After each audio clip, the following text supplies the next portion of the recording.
Hey everyone, welcome back to another episode of the Rent Prep for Landlords podcast. This is episode number 404, and I'm your host, Andrew Schultz. On today's episode, we're going to be talking about fake rental tour scams, sympathy for late paying tenants, and the best LVP flooring options on the market. We'll get to all that right after this.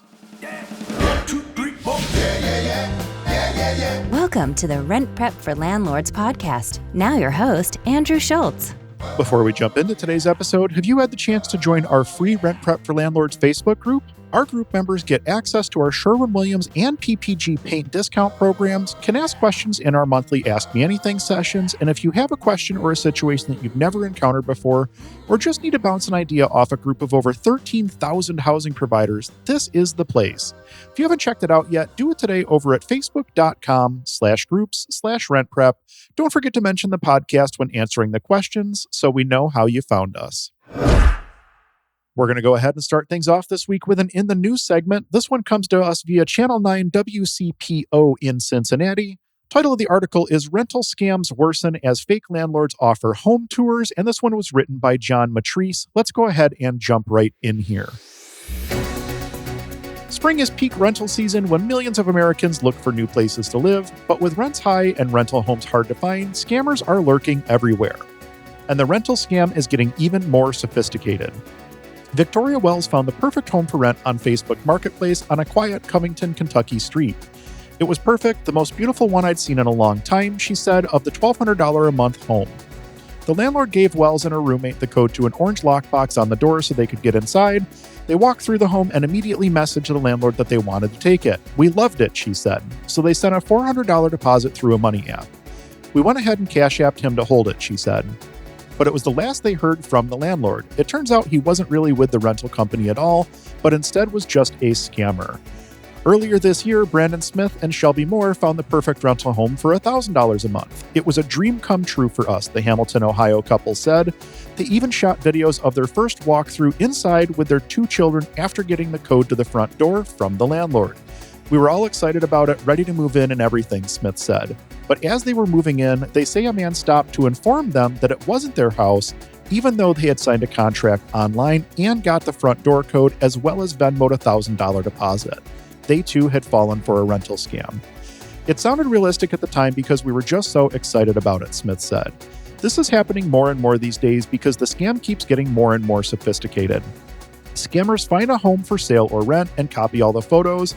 And this is the newest spin. They pretend to be potential buyers to get the front door code from the real estate agent who doesn't realize that he's giving the code to an out-of-state scammer. He then pretends to be the landlord and gives the door code to prospective victims.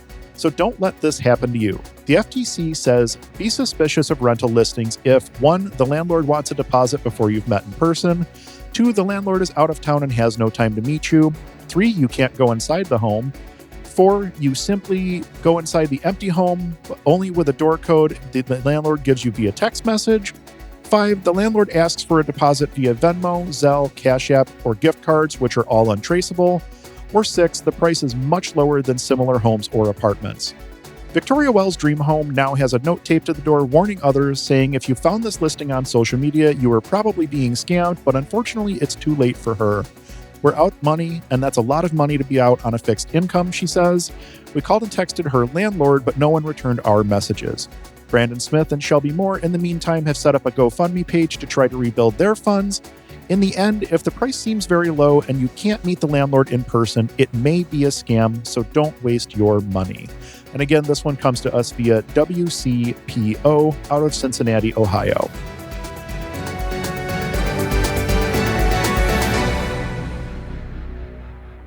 The article says it best, rental scams are getting more and more sophisticated as time goes on. I think that this is a problem that's relatively easy to try to avoid, but I also think that this is a problem that isn't going to go away anytime soon as we're relying on more and more technology in the investment, real estate, and property management fields. There are a couple of steps that we can take from a property management perspective to try to prevent scammers from having the opportunity to scam a potential tenant. First, whenever we go out to do marketing photos on a vacant apartment, we also put up bright orange signs inside the house to indicate that we're the only ones who should be showing or leasing the property to potential tenants. I typically put a sign up in the kitchen above the sink, in the bathroom in the shower, and in the front window of the unit facing the street. So if somebody sees the bright orange sign, more than likely they're going to have an opportunity to contact us before they wind up getting scammed out of some of their money. We always put up multiple signs so that if somehow a scammer was to gain access, hopefully they miss one of them. And by sign, I mean a bright orange piece of paper so that it's attention grabbing. I'm not saying that you need to go out and spend big money on this. Just grab some printer paper and go that route.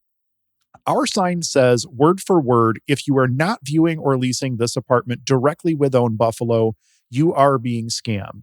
Do not hand over any money or sign any lease unless it's with a representative from Own Buffalo.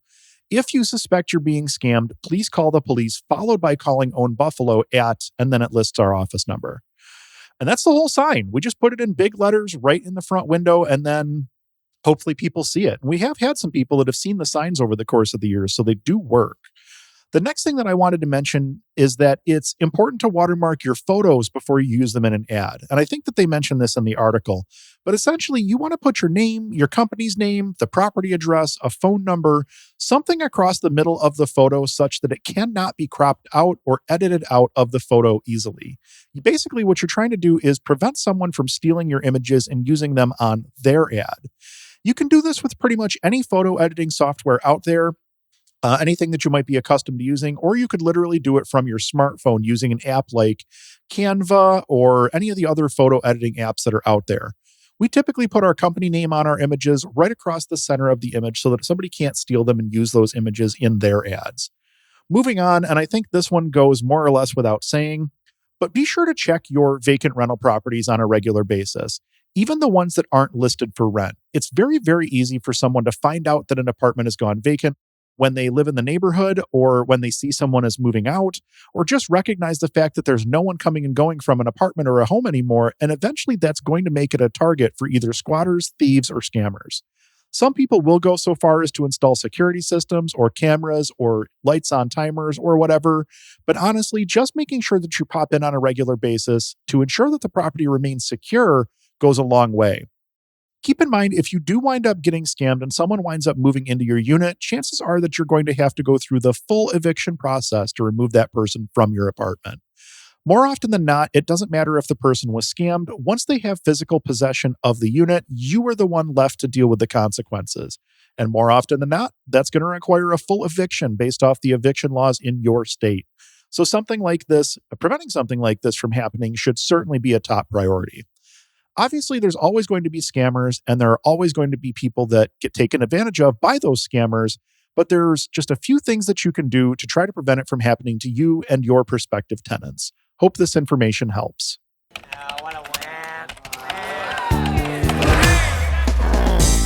Quorum, where we scour the internet for ridiculous posts from landlords and tenants.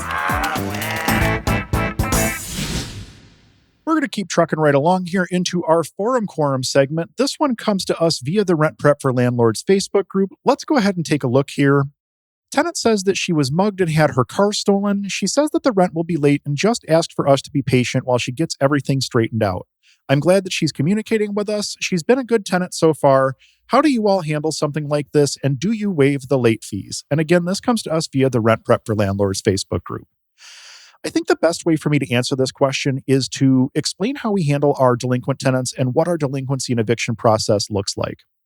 Keep in mind that all of this is coming from my perspective as a property manager here in New York, and the laws in your state are probably different than the laws here, so you're going to want to do some research to see what this process would look like in your state. So in New York, our laws currently stipulate that the tenant has 5 days after the rent is due to pay the rent without any sort of late fee or penalty. So if the rent is due on the 1st, late fees can be applied on the 6th of the month at midnight. In addition, we have to issue both a 5 and 14-day notice to the tenant when rent is past due before we can begin filing for an eviction. So we're almost 20 days into a tenant being delinquent before we can even start to think about actually filing for an eviction docket. We built our procedure out as a result of what the law requires us to do, and you're going to want to do the same thing for whatever the law is in your area. So if a tenant contacts me and lets me know that they're going to be late for whatever reason, the first thing I do is take a look at their tenant ledger to see if they've been late in the past 12 months. We offer every tenant a free late fee waiver. Say that 10 times fast. Once every 12 months of on-time payments. So things happen, and it happens to all of us, whether we own a property or we're renting a property. So, offering someone a one-time courtesy on their late fee is something that we've established as an internal policy. Once that late fee waiver has been used, they have to have 12 on-time rent payments in a row before they get another late fee waiver. So if they wind up being late the very next month, they're paying that late fee and any other late fees going forward until they're able to reestablish that positive payment history with our office. When the tenant lets us know that they're going to be late, we typically try to find out when that payment's going to be made and how much they're going to be able to pay. If they need to set up a split payment or something along those lines, all of that discussion is happening while we're communicating about the rent being late. It's always good to find out when and how much someone is going to be able to pay because it gives you an idea of what to expect going forward. We used to actually have our tenants sign off on a payment arrangement, but we've kind of gotten away from doing that. And I'll explain why in just a moment, but I want to talk briefly about what we consider an evictable balance. For our purposes in our office, we won't move to evict someone until they owe at least one full month of rent. This is something that, again, you're going to have to figure out for yourself, but we know that based on what it costs us to have a tenant properly serve notices, what the court costs are, how much it costs to have an attorney appear on our behalf, and all of the other associated costs that go into that eviction. We also have to take into account lost rent and additional damages that may take place during this entire process, as obviously it's going to take a period of time to complete the eviction process. So based on the length of time that it takes, as well as the costs associated with an eviction, we don't start that eviction process until we have one full month of rent past due. That doesn't mean that we don't issue out late rent notices and attempt to collect the rent. It just means that we're not going to push it to our attorney until we're at least at that 1 month point. Going back to why we don't have tenants sign off on payment plans, this is something that, again, we made a policy change on when New York State changed how much and when we can charge our late fees. So when someone calls us and tells us that they're going to be late, we explain our policy to them. They know that they're still going to get their 5 and 14-day notices. We also explain to them that we're taking notes on when and how much they're going to be able to pay. But if they don't adhere to that payment plan, we're going to be in line to act on it sooner rather than later. So essentially, the tenants communicated with us that they're going to be late, and we've communicated with them what our process and procedure is in the event that they don't pay rent. That essentially puts everybody on the same page, and now it's up to the tenant to adhere to the payment plan that was discussed. If they end up not adhering to the payment plan, we move forward with the eviction process once they get to that 1 month of delinquency point. This prevents us from having larger outstanding balances than we need to, and also reinforces the point with the tenants that we do expect rent payments to come in a timely fashion and when they are due. So there you have it, a little peek behind the curtain here at Own Buffalo on how we manage delinquencies and evictions for our property management clients. Hopefully this information is a good primer for you. You're going to have to do a little research on what the laws are in your state as well, but this is a pretty good primer on how we handle our late fees, our evictions, and our delinquencies. Hope it helps. Water cooler wisdom. Expert advice from real estate pros. Our last segment this week will be a water cooler wisdom segment. This one also comes to us via the Rent Prep for Landlords Facebook group. Let's go ahead and jump right in here. What LVP flooring do you guys use? What has held up well for you? What is the cheapest you've gone and not regretted it? Interested in hearing about it all. I'm looking to walk the tightrope of quality and affordability, but it's hard to figure that out unless you have firsthand experience with the material. I appreciate any advice that you can offer. Again, this one comes to us via the Rent Prep for Landlords Facebook group. So over the course of the years that I've been working in property management, we've done a lot of different apartment turnovers and a lot of different renovation projects. So we're always looking at new and different building materials to see what works the best in any given scenario. We've done a lot of vinyl plank flooring installs over the years, so I can give you a little bit of insight based on what we've seen here at Own Buffalo. So when you're talking about installing new flooring, you have to think about the area that it's going to be installed in and how much traffic that area is going to see. So for instance, a kitchen, a bathroom, or an entryway, it's probably going to see a lot more traffic than a bedroom. And there's probably also a higher chance for moisture to wind up on the floor in the kitchen or in the bathroom than in other rooms. So choosing a floor that's moisture resistant for those areas is going to go a long way in making sure that the floor actually lasts over the course of time. I walked through a foreclosure the other day that had carpet in the kitchen. This was an older home and the building had a lot of other issues, and obviously it needed a ton of updates, but I was legitimately surprised that someone had actually willingly chosen carpet for their kitchen. I don't know if this was just a Western New York thing or if this is more commonplace in the past, but I was just shocked to see that flooring choice in that room. I've also seen bathrooms with carpet. Again, not the design choice that I would make, probably not the design choice that anyone is making in 2023. At least that would be a pretty safe assumption on my part, I think. The other thing that I wanted to mention is that we've pretty much stopped using laminate flooring anywhere. We used to install quite a bit of laminate, but we discovered that it simply does not hold up to any sort of wet conditions at all. Even someone walking across it with wet shoes will cause damage over time. And when you live in a climate like Western New York, where you're tracking snow in for 6 months out of the year, obviously that snow is going to melt on your flooring. And once it melts, it's going to get down in between those laminate planks and cause it to balloon up like a sponge. If you've ever seen a laminate floor where the top layer or the wear layer has worn through and you can see the actual flooring material underneath, a lot of times that's due to the flooring essentially failing after it gets wet, or it gets scratched a little bit too deeply, or whatever the case may be. Essentially, laminate flooring really does not hold up well, and I would never consider it to be a waterproof or even water-resistant flooring, despite what any of the packaging may say. So if you're in a situation where you're considering laminate, spend the extra few bucks on vinyl plank instead, because the end result is going to be way better and last way longer. Switching gears to vinyl plank, we've had very, very good luck with just the off-the-shelf options available at both Home Depot and Lowe's. We do have some local flooring companies that we go to from time to time, but realistically speaking, we can find pretty much whatever we're looking for in vinyl plank at one of the big box stores. At Home Depot, our preferred brand is Traffic Master. It typically runs $175 to $225 a square foot, and I most typically see it right around $1.99 a square foot unless it's on sale or something like that. This certainly isn't the most expensive stuff on the shelf. I would actually go ahead and call it a quote-unquote entry-level vinyl plank, if that makes sense. But I do like that it has coordinating trim and moldings, stair nose, transitions, all of that stuff. So you can create a very consistent look from one end of the house to the other, if that's what you're attempting to do. I also like that the Traffic Master is a floating floor.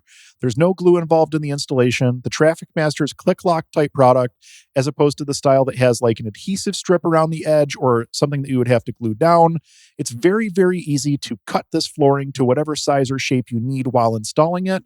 And you really don't need any special tools to install it beyond a straight edge and a sharp knife. It's very approachable from a DIY landlord perspective. As long as you have a clean, level, stable, rigid underlayment, you can lay this flooring on pretty much anything. It can be installed over top of wood, concrete, or even over an existing flooring product if that's something that's permitted by code in your area. Obviously, if you have like a 12 by 12 stick down tile, you should have no problem going over top of that with this. I also like that this flooring typically has some padding attached to the underside of it, which helps reduce the amount of noise as you're walking around on it. Obviously, vinyl plank is going to make more noise than a carpet would, but you can run additional foam underlayment for noise and for a moisture barrier underneath of it. There are different types of foam underlay for different flooring styles, so make sure that you get one that's specifically for vinyl plank and not something geared towards laminate or hardwood or bamboo or whatever the case may be. If you're installing this product in a second floor apartment, keep in mind that there will be noise transfer from one floor to the next, and you may want to consider that additional underlayment to help reduce noise and in turn reduce noise complaints between different apartments when you're going through and doing these installs. The durability of this particular vinyl plank has been very, very good. We've installed this in probably over 100 apartments at this point over the course of the years with very few durability issues. We've also obviously seen this stuff installed all over the place in probably hundreds, if not thousands more residential and commercial applications. And more often than not, when we see a durability issue in vinyl planking, it's typically due to either a bad installation or a bad underlayment. If the product isn't installed right, you don't get the moisture resistance that you're looking for because there's going to be room for moisture to find its way down into the flooring. And if you're installing it on a bad underlayment, you're never going to be able to get the flooring to perform the way that you want it to. So ensuring that you have good, level, solid flooring underneath is going to make your finished product perform that much better. Outside of durability and moisture resistance, we should probably mention that vinyl plank flooring also cleans up easily and is typically pretty stain resistant as well. If somebody sets a hot iron on it, obviously it's going to ruin that piece of flooring. But if someone spills a glass of wine on it, they should be able to mop that up without causing any real damage to the floor. So that's definitely something to keep in mind from a longevity and turnover standpoint. Once this floor is in, this floor should last you much longer than a carpet or a laminate, but it's probably not going to last you as long as a true ceramic or a porcelain tile would. So that's our experience on vinyl plank flooring spread out across hundreds of units and installs over the course of time. There are a lot of different vinyl products out there, and I would expect that all of them are going to perform in a pretty similar fashion. So I think it's probably going to boil down to finding the flooring that works best for your style and your budget. Hope this helps you out. Good luck with your flooring install. How do you look up a potential renter's prior evictions? Our recent guide will go over how to search for evictions on your own to prevent disastrous rental scenarios. Check it out today over at rentprep.com/blog. That pretty much wraps up this episode of the Rent Prep for Landlords podcast. Thank you all so much for listening. We truly do appreciate it, and our goal with the podcast is to help as many people as possible to make educated decisions when it comes to real estate, and you can help us to reach our goal. If you heard anything in this week's episode or any of our other episodes that will help someone you know, do us a favor and share it with them. If you're looking to get in contact with me, I can be reached over at whatsdrewupto.com. From there, you'll find links to everything going on with me over at Own Buffalo, as well as some of the other projects that we're working on. Grab a copy of our free deal analysis tool today over at whatsdrewupto.com. There's no obligation, and it comes with a companion video showing you how to use it. If you're looking for top-tier tenant screening services, head on over to rentprep.com. There are multiple products to choose from, including tenant-paid options, and if you're over 50 doors, ask about the enterprise-level programs and pricing. I've been an enterprise user of RentPrep for over a decade now, and it's absolutely changed the way that we screen our tenants. Check that out today over at rentprep.com. Again, thank you all so much for listening. We'll be back in 2 weeks with an all-new episode that you won't want to miss. Until then, I'm Andrew Schultz with OwnBuffalo.com for rentprep.com, and we'll talk to you soon.